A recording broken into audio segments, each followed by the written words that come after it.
mengucap syukur malam hari ini Tuhan berkati kami.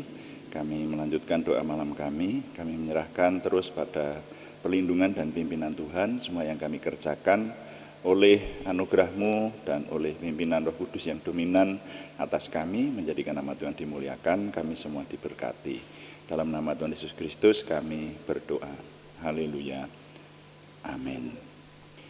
Selamat malam Bapak Ibu Saudara sekalian.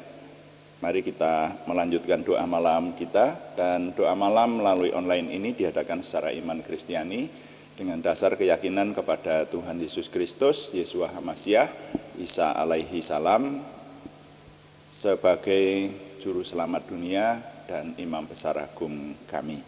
Firman Tuhan yang didokumentasikan dalam kitab suci Perjanjian Lama dan Perjanjian Baru menjadi pegangan kami, menjadi pegangan kita sekalian. Nah, Bapak Ibu Saudara sekalian, saya ingin mengajak Bapak Ibu untuk masuk dalam sebuah renungan. Malam ini judulnya adalah menjadi dan menjadikan orang benar. Menjadi dan menjadikan orang benar. Mari kita baca dulu kitab Kejadian pasal yang ke-6. Kitab Kejadian pasal yang ke-6. Saya ingin membaca untuk kita sekalian ayat 5 sampai 7. Ini adalah di bawah judul kejahatan manusia. Ada banyak yang dituliskan di sana, tapi ayat 5 sampai 7 itu akan menjadi perhatian kita. Firman Tuhan berkata demikian.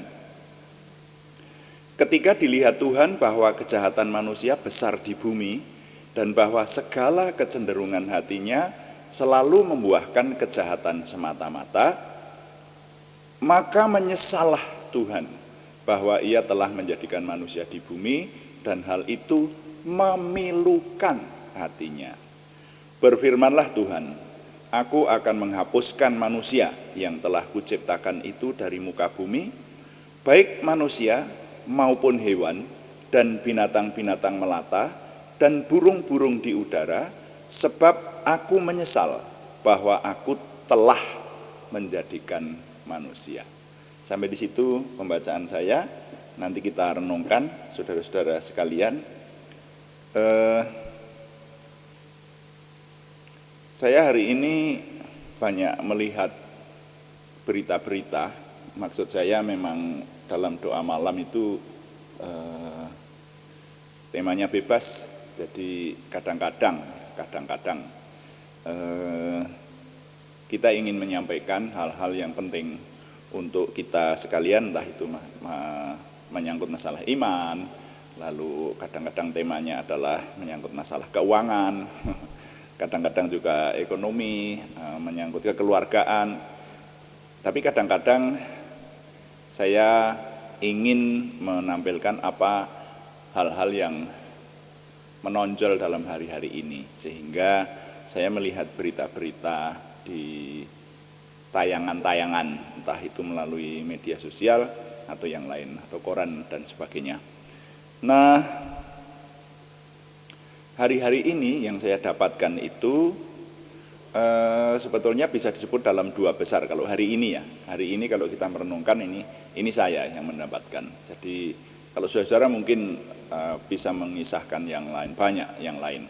Tapi bagi saya, yang saya jumpai ada dua besar berita yang mendominasi, ya, bahkan juga yang mengisi media massa kita. Yang pertama adalah masalah pengadilan atau masalah keadilan, dan didominasi oleh pengadilan pembunuhan aparat yang sekarang ini masih trending topik terus ya dalam hari-hari ini. Nah, itu hari ini juga ya ada yang terus-menerus memberitakan prosesnya pengadilan itu. Jadi nomor satu yang mendominasi berita itu adalah mengenai keadilan, masalah keadilan. Kemudian juga saya tadi melihat dua hakim agung nih, sekarang tidak main-main, yang ditangkap itu menjadi trending topik juga. Jadi dibuat wawancara di berbagai media ya saudara ya. baik media yang resmi atau saya sebut media massa maupun podcast ya, media yang sekarang bisa dikembangkan oleh pribadi-pribadi tertentu atau lembaga-lembaga tertentu. Nah, itu topik besar yang pertama. Kemudian yang kedua yaitu berita politik, khususnya mengenai persiapan pemilihan presiden tahun 2024. Itu masih jauh tapi sudah ramai sekali dan menjadi berita menarik yang dikupas di mana-mana ya. Terutama pribadi-pribadi yang sekarang ini sudah mencuat yang akan mencalonkan diri menjadi presiden. Nah itu tidak tahu ini kok yang saya jumpai seperti itu. Tapi rasanya kalaupun ada berita-berita yang lain itu juga tidak jauh-jauh dari itulah, itu ya. Nah lalu saya mengamati dari sekian berita yang ada, sekian hal yang kita dengar gitu ya, secara umum, masyarakat umum sekarang ini, kalau saya boleh menyimpulkan, itu tadi yang saya dapatkan begini, lebih banyak orang jahat dibanding orang baik. Jadi berita-berita itu menampilkan tingkah laku manusia, tapi kesimpulan saya, lebih banyak orang jahat, orang yang tidak benar, orang yang berpikiran berlika-liku, orang yang berpikiran tidak lurus, lebih banyak itunya dibanding dengan orang-orang benar ya. Berita tentang orang-orang benar yang saya dengar khususnya sampai hari ini saudara.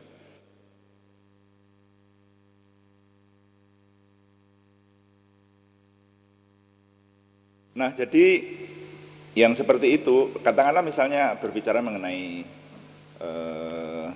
keadilan ya, mengenai rekayasa pengadilan, lalu mengenai kasus-kasus yang masuk di MA, Mahkamah Agung, kemudian tadi dikatakan oleh host yang sempat saya dengar itu bahwa kita merindukan hakim agung yang seperti almarhum, saya tahu sesudah almarhum juga baru hari ini tadi, almarhum hakim agung namanya Artijo Al-Kotsar ya itu ya. Nah itu jadi itu sekarang ini keadilan itu kentara sekali, transparan sekali. Jadi mana indikasi yang tidak memenuhi keadilan masyarakat itu kentara sekali, transparan dikatakan semacam itu. Nah itu kan semuanya menunjukkan bahwa lebih banyak orang jahat daripada orang baik. Itu kesimpulan saya sih, walaupun bukan kesimpulan secara sahih banget ya. Itu satu hal yang paling tidak nampak di mata saya. Tapi ya mungkin kalau saudara memperhatikan, saudara boleh setuju boleh tidak, tapi itulah fakta yang saya jumpai. Apalagi kalau memperhitungkan juga rekayasa-rekayasa untuk meraih eksistensi politik ya menjelang pemilihan presiden. Nah gitu saya menyimpulkan lebih banyak orang yang suka membuat rekayasa jahat dibanding dengan orang-orang yang lurus, orang yang jujur, orang yang benar seperti itu. Nah ini kalau membicarakan ini tidak ada habisnya ini saudara ya. Apalagi kalau membicarakan apa yang sudah dibahas di sana tadi ada banyak ya. Salah satunya dalam keadilan sekarang ini yang sedang dibahas itu ini yang hari ini juga berlangsung tadi, pengadilan terhadap pembunuhan aparat itu, bahkan ada seorang mantan kepala Badan Intelijen Strategis yang berkata, semua saksi itu kalau menurut saya, kata dia, saya tidak percaya semua. Yang dikatakan itu sudah tidak ada yang bisa dipercaya itu. Yang bisa dipercaya hanya satu orang saksi, yaitu sopir ambulan katanya. Kok bisa begitu? Nah ini menimbulkan sebuah perenungan yang dalam bagi saya. Wah, kalau begitu di dunia ini mencari orang baik dan orang benar itu memang susah, memang sulit. Makanya terus kadang-kadang saya dengar ada buah bibir yang mengatakan begini, itu enggak enak. Kalau sudah cerita semacam ini, lalu nanti diakhiri ada orang yang nyeletuk, itulah Indonesia, dia katakan begitu. Nah, Indonesia itu seperti itu. Jadi nanti kalau dijelaskan, ya sudah segala sesuatunya bikin jengkel, bikin susah, bikin konyol orang-orang yang mau hidup benar di Indonesia. Nah, seperti itu. Tapi setelah saya renungkan, saudara-saudara, sebetulnya itu bukan hanya di Indonesia. Kalau kita mau berkata seperti itu, harusnya berkata, itulah manusia, begitu. Bukan itulah Indonesia. Bukan hanya di Indonesia. Ya, itulah manusia. Kenapa? Karena firman Tuhan tadi berkata demikian. Ya, ketika dilihat Tuhan bahwa kejahatan manusia besar di bumi dan bahwa segala kecenderungan hatinya kepada kejahatan semata-mata. Wah, ini saudara, ini nanti kalau saudara mencermati, bahkan nanti kalau saudara melayani sebagai hamba Tuhan pun, melayani di lembaga atau di dimensi kerohanian, kita akan melihat bahwa orang-orang yang mengaku orang beriman saja itu juga begitu kok. Kecenderungan hatinya kepada kejahatan semata-mata.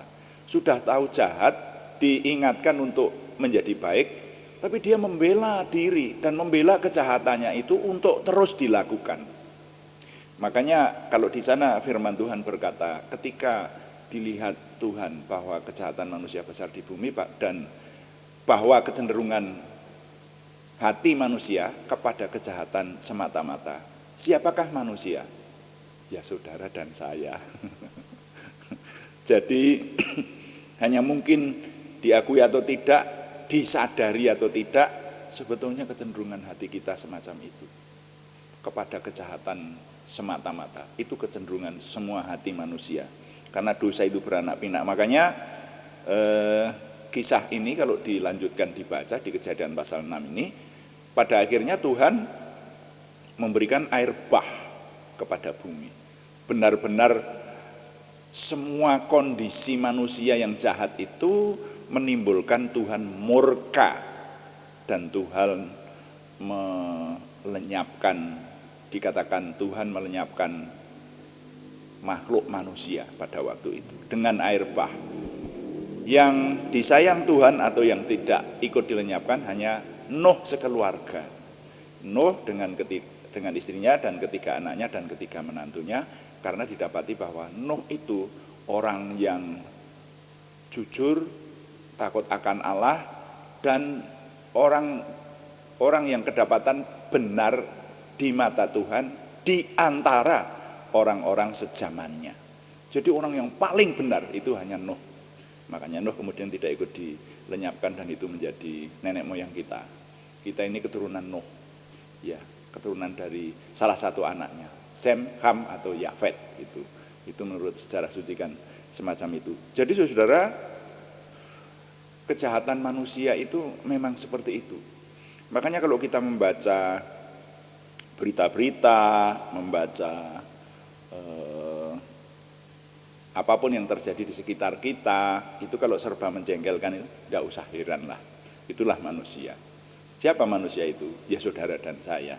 Nah, sekarang inilah yang perlu kita renungkan, saudara, supaya pada zaman kita ini jangan sampai terjadi seperti itu. Kalau itu sih, kalau menurut firman Tuhan, sudah tidak akan terjadi lagi.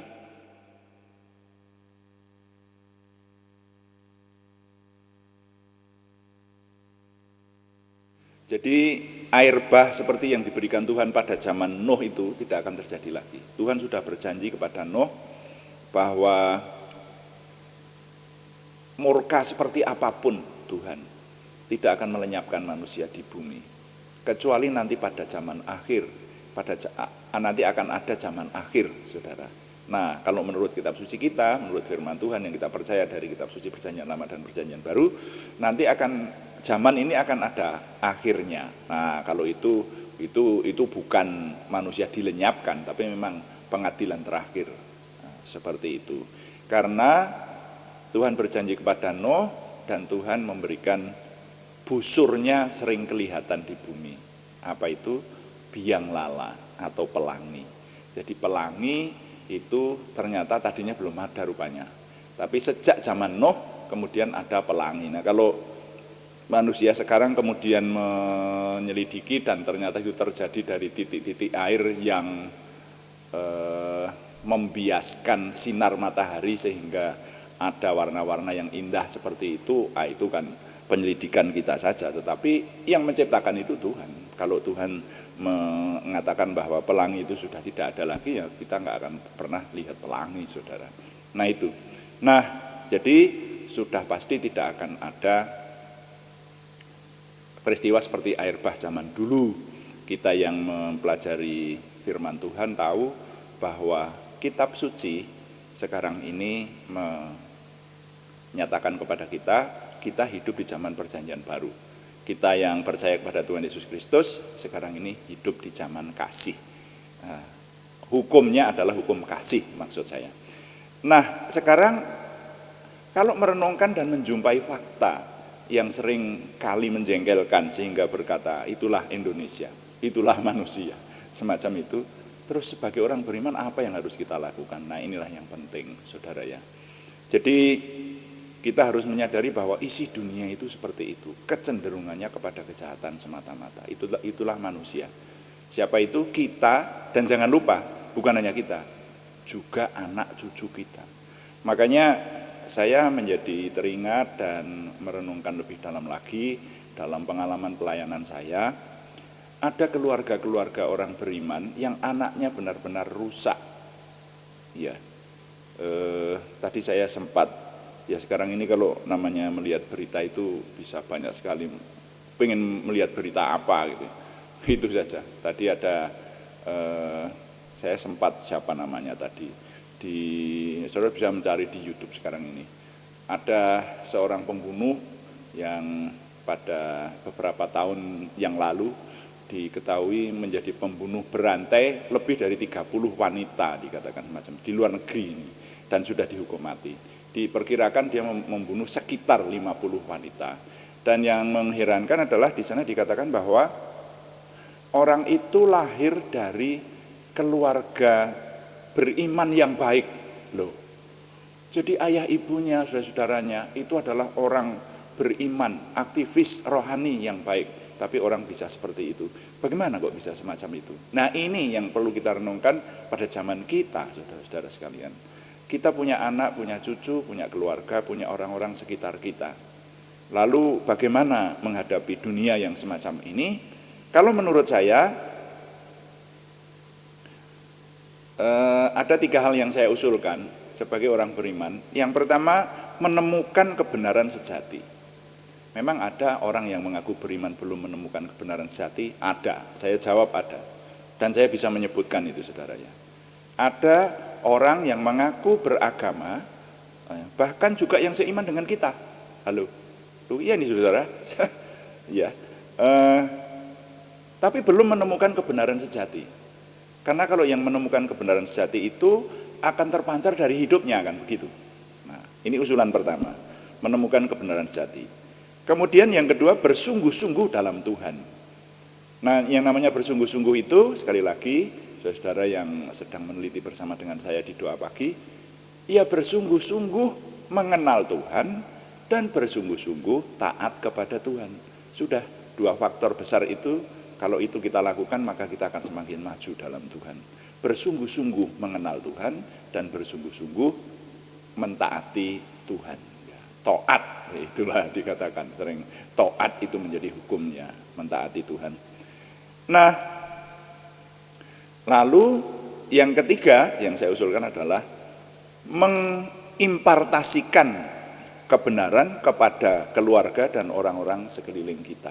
Makanya judul renungan malam ini adalah menjadi dan menjadikan orang benar. Kalau sudah menemukan kebenaran sejati, kita yakin kita hidup dalam kebenaran dan semakin bersungguh-sungguh kepada Yang Maha Kuasa, Kalau iman kita, ya berarti kita menjadi murid Yesus yang sungguh-sungguh, beriman kepada Tuhan yang kita kenal dalam nama Tuhan Yesus Kristus. Nah, lalu mengimpartasikan, pertama kepada keluarga, makanya kepada anak cucu, kalau benar-benar mereka melakukan hal yang tidak benar, ya kita berhak marah, bahkan diperintah oleh Tuhan untuk itu. Tapi jangan lupa, sebelum itu kita harus mendidik mereka dalam kebenaran dulu. Yang sering terjadi adalah tadi, makanya ada penjahat yang datang dari aktivis kerohanian tapi kok jadi penjahat besar semacam itu, jadi pembunuh berantai semacam itu. Sekarang saja saya sering ketemu nih saudara, ya sering banget sih enggak, tapi lebih dari 1, 2, 3, 4, 5 kali ada orang beriman yang berkata, "Loh, saya ini aktivis kerohanian, kenapa anakku jadi begitu?" Nah, ini mari kita tinjau. Untuk mendidik keluarga berjalan dalam kebenaran itu tidak bisa instan, saudara. Itu harus dilakukan dengan telaten, tekun, mendoakan, dan juga membawa keluarga kita berjalan dalam kebenaran. Itu serius melakukannya, harus dengan serius. Nah, jadi saudara sekalian, kalau sudah begitu, nah namanya ini mengimpartasikan ya kebenaran itu kepada keluarga dan orang-orang sekeliling kita. Jadi menjadi dan menjadikan orang benar.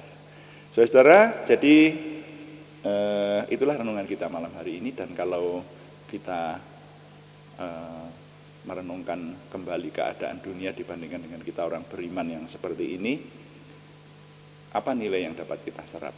Saya ingin mengetengahkan dari Wahyu pasal 22 ayat 11. Nilai yang dapat kita ingat, saya baca aja dari Wahyu pasal 22 ayat 11. Bunyinya begini: barang siapa yang berbuat jahat, biarlah ia terus berbuat jahat.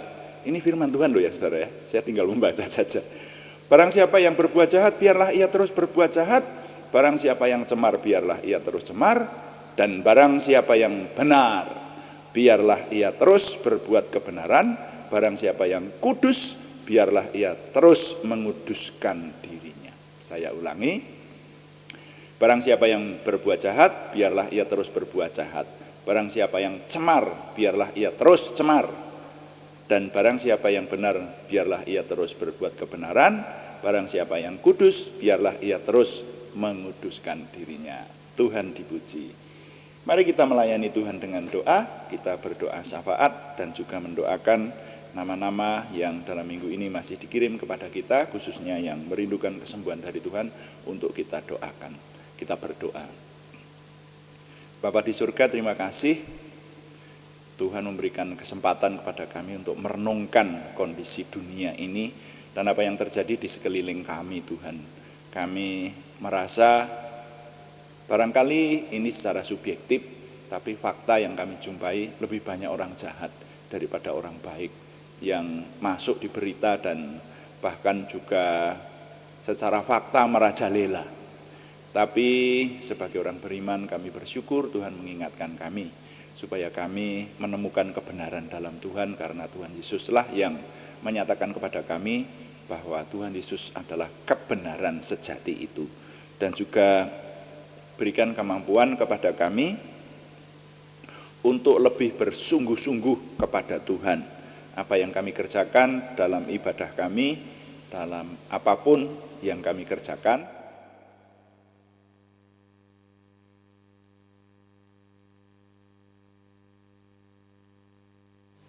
biarlah Tuhan menolong kami dan memimpin kami kepada kesempurnaan.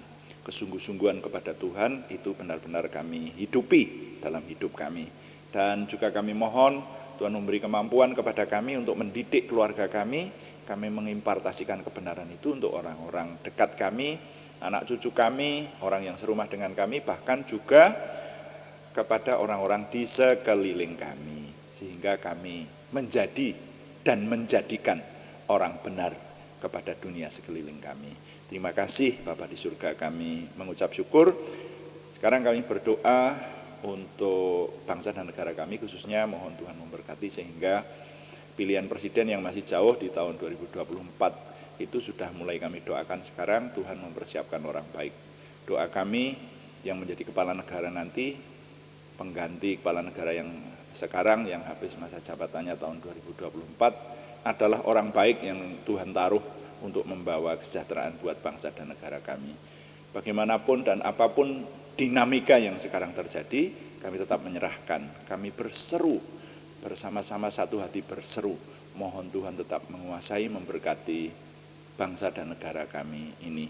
Kami tahu ada orang jahat, orang baik yang ada di dalamnya, di dalam pemerintahan maupun orang-orang yang Tuhan beri otoritas di kalangan para elit politik dan para pembesar, tapi mohon orang baik yang Tuhan taruh menjadi kepala negara kami dan wakilnya, juga para pejabat yang Tuhan taruh di sana. Ini doa kami Tuhan, dan Tuhan memberkati sehingga keadilan yang dirindukan itu juga nyata. Kami tahu ini berat, faktanya tidak mudah menciptakan keadilan dan yang bersih, tapi kami mohon Tuhan yang menguasai semua keadilan, termasuk pengadilan yang sedang viral dalam hari-hari ini, yaitu pengadilan mengenai pembunuhan aparat yang membuat konyol banyak orang, tapi biarlah oleh anugerah Tuhan membawa hal ini untuk membawa kebaikan buat bangsa dan negara kami. Peristiwa yang nampaknya negatif, tapi Tuhan mampu mengubahkan menjadi hal-hal positif buat kami. Biarlah kami orang-orang benar, menjadi agen kebenaran memuliakan Tuhan. Terima kasih. Sekarang kami berdoa untuk saudara kami yang membutuhkan kesembuhan dari Tuhan. Kami berseru dalam nama Tuhan Yesus Kristus, Yesus HaMasiah, Tuhan memberikan kesempurnaan kesembuhan untuk saudara kami Aryati Wirawan, saudara kami Arni Setiawati, saudara kami Budi Suswanti, saudara kami Yohanes Sutarman, semuanya di Purwodadi, juga untuk saudara kami anak Alek Yohan Wibowo di Salatiga, saudara kami Siti Rondia, saudara kami Cahyani Bagiowati di Semarang. Kami juga berdoa untuk pergumulan selain kesembuhan, yaitu pergumulan dari saudara kami Sri Purwati dan saudara kami Yohana Asri Saptor ini. Tuhan yang menjawab doa sesuai dengan limpah rahmat Tuhan yang benar, memberikan kelegaan, memberikan jalan keluar sehingga pertolongan Tuhan nyata atas kami. Terima kasih. Setiap hari Tuhan memberikan kepada kami menyelesaikan pekerjaan kami, termasuk pelayanan kami. Kami mohon Tuhan yang terus oleh Roh Kudus yang dominan memimpin kami dapat menyelesaikannya dengan sempurna menuju kepada kesempurnaan Tuhan sendiri. Terima kasih. Kami mengucap syukur setiap hari kami boleh semakin memiliki pengenalan akan Tuhan, percaya diri bersama Tuhan, antusiasme, optimisme, semangat dan bergairah menyambut masa depan kami untuk menang bersama dengan Tuhan. Terima kasih Bapak, kami mohon Tuhan yang menyempurnakan doa kami oleh pertolongan dan pimpinan Roh Kudus. Semuanya kami persembahkan dengan mantap percaya dalam nama Tuhan Yesus Kristus Juru Selamat kami. Haleluya. Amin. Demikian doa malam hari ini, saudara-saudara sekalian. Terima kasih kepada semua yang sudah mendukung. Tetap kami memberitahukan bahwa doa malam dilaksanakan setiap hari, Senin sampai dengan Sabtu, jam 6 atau jam 18 waktu Indonesia Barat. Dan juga ada doa pagi yang diadakan setiap hari, hari-hari yang sama, yaitu jam 5 pagi, yang kita temanya memperhatikan kitab suci secara keseluruhan, dari Kejadian sampai Wahyu. Hari-hari ini sampai di kitab 1 Raja-Raja. Yang tekun bersama dengan kami di dalam doa pagi akan selesai membaca kitab suci secara keseluruhan sambil direnungkan. Wow, ini anugerah besar yang kita nikmati setiap hari ya. Saya mengundang saudara dan juga tetap kami mengharapkan dukungannya, baik dukungan mengikuti, dukungan doa. Terima kasih yang belum memberikan subscribe, berkenan memberikan subscribe, like, komen, dan share, bagikan kepada teman-teman lain, orang-orang beriman yang suka berdoa di sekeliling Anda, supaya menikmati berkat Tuhan ini tiap hari bersama dengan kita. Selamat malam, Tuhan memberkati. Amin.